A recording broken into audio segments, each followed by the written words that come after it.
cleanup continues this hour after severe storms pounded parts of the GTA. The weather may have been a factor in bringing down this massive tree on Davenport. Emergency crews responding around 1 this morning after the fallen tree took down some wires and also damaged 2 cars near Spadina. Fortunately, no one was hurt in the incident. We have a live look now at Davenport, and you can see the tree is still down and the road still closed right now for the cleanup. The closures between Spadina and Madison, no word yet when that will be cleared and the road will be reopened. And another ongoing closure to tell you about. We know this one's going to last until October. A live shot right now at Jarvis Street, down to just 1 lane in each direction between Queen and Dundas. This is a major months-long project to replace water mains, some of which are more than a century old. So work won't be finished until the fall in October. There will be some weekend and overnight work when needed as well. And we'll be hearing from the city's chief engineer after the 7 a.m. news on project details. We're now being told by GO Transit that there's a minor change to service this morning because of the rush hour problems yesterday that stranded thousands of riders. About 10,000 passengers were impacted when a suspected lightning strike caused signal problems. The Lakeshore West line was entirely suspended for several hours, and it also impacted the Lakeshore East line with major delays. Many riders were complaining afterwards that they weren't getting any updates from GO Transit, and we're learning this morning that the Oshawa to Union 612 train and the 642 train this morning will have 2 fewer coaches as a result of yesterday's problems. Joining us live now over the phone is Metrolink spokesperson Sania Kukaswadia. Thank you so much for joining us, Sania. Thank you for having me.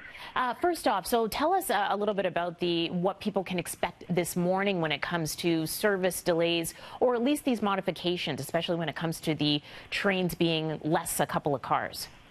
Sure. So overall, our signal issues were fixed last night. So in terms of service, it's business as usual this morning. Customers can expect regular service on the lines.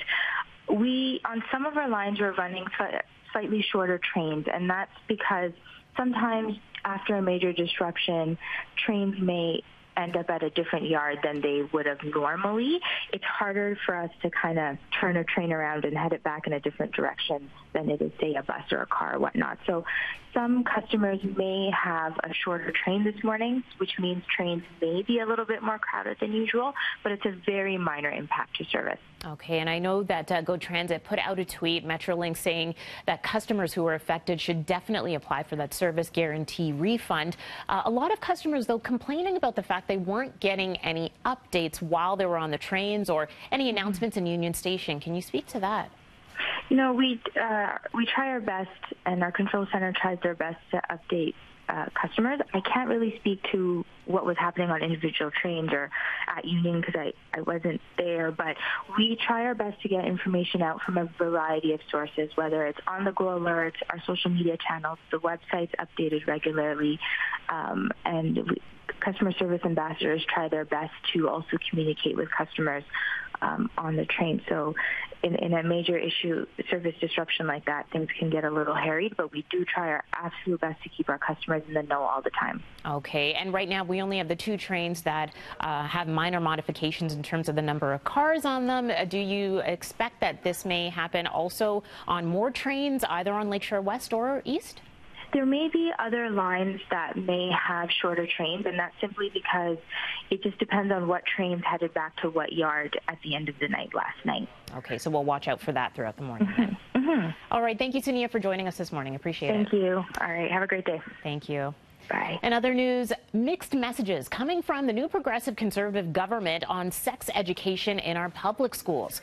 Last week, the Ford government announced that it would revert back to the 1998 version of the sex education curriculum. But in the legislature yesterday, Education Minister Lisa Thompson said that not all parts of the curriculum, which was updated by the Liberals in 2015, would be scrapped. We know they need to learn about consent. We know they need to learn about cyber safety. We know they need to learn about gender identity and appreciation.